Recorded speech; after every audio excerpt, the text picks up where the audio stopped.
Okay, so here's a simple way to have a look at making something that's going to be balanced for our boat.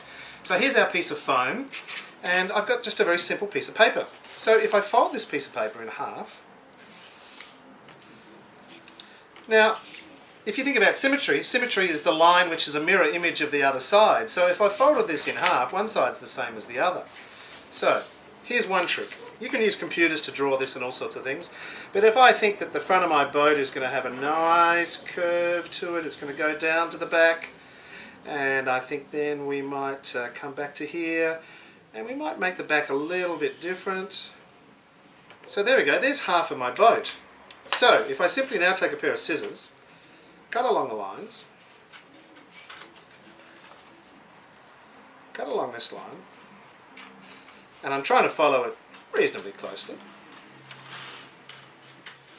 And one of the important things is to make sure you hold that crease. So here's our half picture of our boat. And if I open that up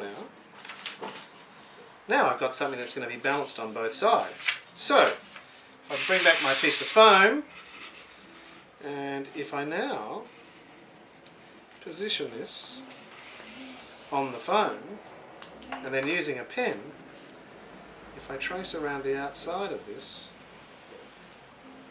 and even though I'm not doing it too carefully, but I'm running along the edge of the piece of paper, you mightn't see this very well on the video because I've got my hand in front, I'm sorry.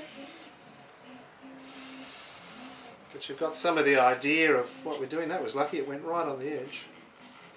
It must have been a good judge, hey?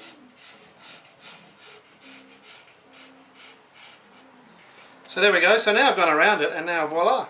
So now I've got something that's going to be reasonably balanced. The next trick is going to be how to cut this out.